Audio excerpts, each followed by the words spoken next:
What is great, everybody? Welcome back to the channel. Long 80+ hour platinums can be incredibly satisfying. After spending hours grinding out dungeons or running around picking up often useless collectibles, hearing that platinum ping can be an amazing feeling. However, doing these long games all the time can be a bit too much. Sometimes you do just need an easy platinum as sort of like a palate cleanser. And so today we're going to be looking at easy platinums you can get in 8 hours or less. Before we get started though, if you go on to enjoy this video, then make sure to hit that like button, and if you're new, consider subscribing. Now let's get to it. Kicking things off with the first platinum that everybody should be unlocking when they boot up their PS5 for the first time, Astro's Playroom. Damn, this game is incredible. One of the most enjoyable platformers I've played in a long time, with a heavy dose of PlayStation nostalgia thrown in for good measure. Now there is an element of this is a tech demo about it, I'll be honest. The main point of the game is to show off the versatility and all of the features of the DualSense controller, but that is absolutely not a bad thing. The way this game uses the haptic feedback especially is genuinely stunning. Feeling all of the different surfaces through the controller still blows my mind. For the platinum, things are incredibly simple. Finish all of the levels, get all of the collectibles, and round things out with some rather entertaining miscellaneous trophies like walking under the PlayStation home symbol, or the aptly named Jason trophy for sheltering from some heavy rain. The only caveat with this game, of course, is that it is a PS5 exclusive, but I mean, it's bundled in with the console. If you have one, there's really no reason to not play this game, so it had to be on the list, and it'll only take you about 6 hours. Okay, should we get the other PS5 game out of the way? I think so. What Remains of Edith Finch recently received a PS5 native version, and with that came a slightly altered trophy list, and a platinum. Yes, that's right, a game I spoke about previously in a video about games that didn't have platinum trophies now has one. Someone's clearly taking notes. Now I just need to manifest a little Nightmares platinum. I'm not going to go into it too much. If you want to hear more of my thoughts, then make sure to go check out that other video, but I do want to reiterate that this game is phenomenal. It's emotional, creative as hell, and goes to some quite dark places at times. The premise is you are returning to your family home in order to learn more about the final moments of each member of the Finch family. And while at points this game could be written off as a walking sim, each of the flashback scenes houses its own unique gameplay, whether that's moving through the pages of a comic book or simply flying a kite, or that damn bathtub section. The trophies do remain largely the same, although the team have added in a couple of extras along with that new shiny platinum. And while I am pretty sure that they are technically all missable, you can get them fairly easily in as little as 2 hours. The main one to keep your eye on, pun intended, is a closer look, which asks you to look through every people in the game in one sitting, but again, is very, very easy to do. Right, that's our 2 PS5 games done. Now let's move on to the one that I found the most challenging on this list, Maquette.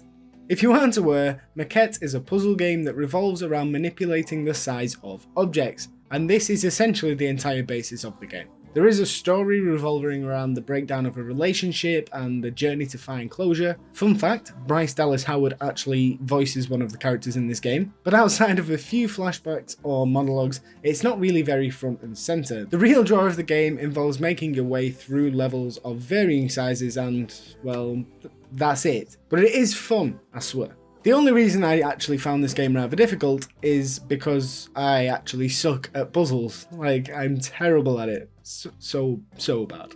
But if you do hit a section that you struggle with, then, I mean, there's always guides. In terms of the platinum, you've got your obligatory finish each chapter trophy, then there's a few miscellaneous ones for interacting with each of the game's mechanics for the first time, plus one slightly annoying trophy that asks you to get into a tower on the first try, and again, it's a puzzle, but it's probably the most annoying one that I found. However, it's still very doable. There are also speedruns for each chapter, but the longest run is probably about 10 minutes. Most of them are significantly shorter than that, and they're really not as daunting as they seem. Once you know what you're doing, you'll get through them pretty quickly. Okay, moving away from puzzles and relationship troubles, taking possibly the hardest left we could take, towards raccoons and donuts.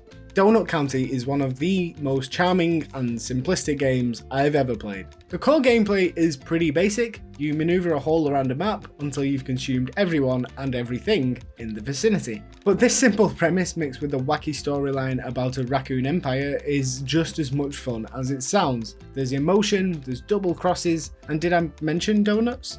Of course, when it boils down to it, the platinum is very straightforward. I think this is the closest we're getting on this list to a grubby platinum. It's not grubby at all, it's fantastic. But it is easily achievable in about 3 hours. Although some of the trophies may require you to go back and replay a chapter if you've missed them. There's 2 in the final boss fight that can be a little bit of a pain if you're not ready for them. But overall, you should have absolutely no problems getting this platinum.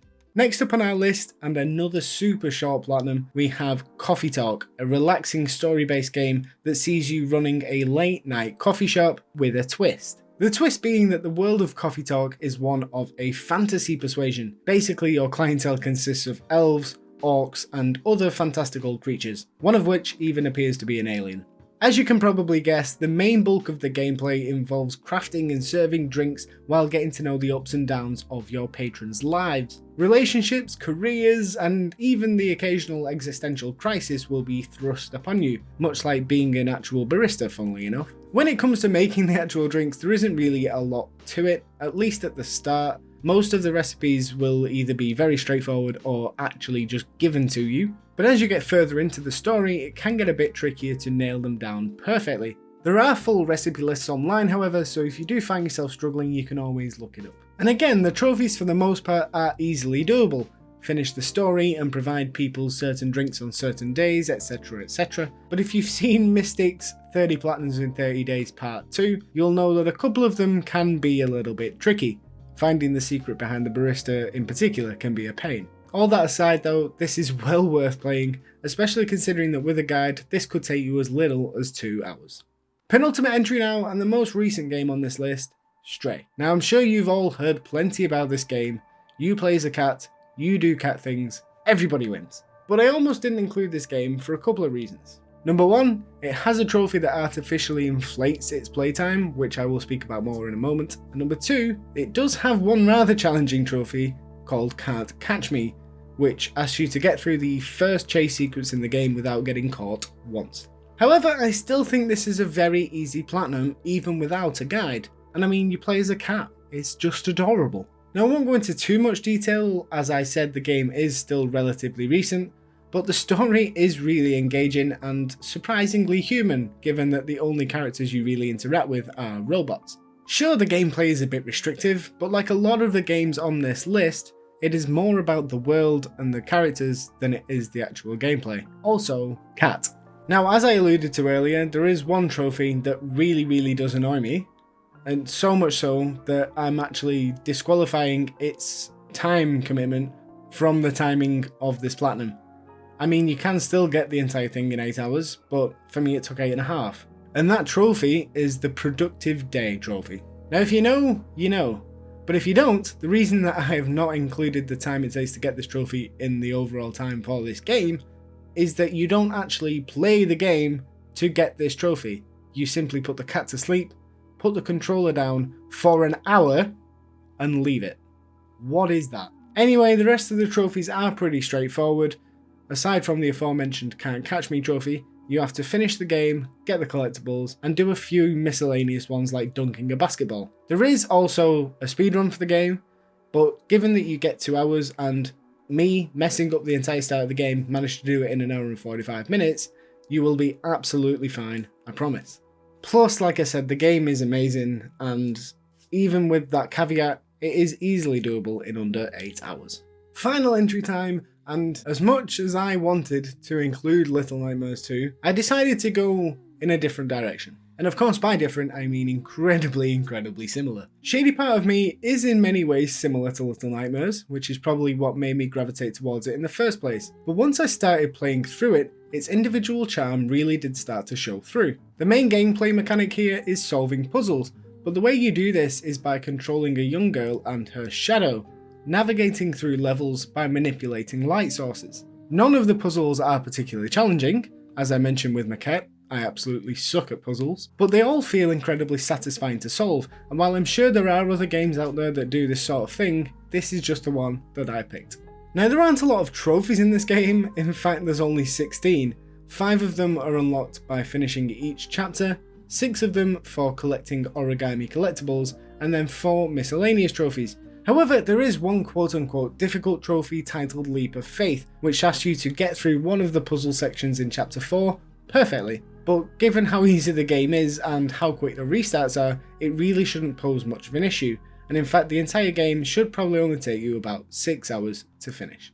But that's going to do it for this video guys. Let me know in the comments some of your picks for easy platinum trophies you can get in less than 8 hours. As always, thank you so much for watching. If you want to see another video, then there is one right over there, and I shall catch you all next time.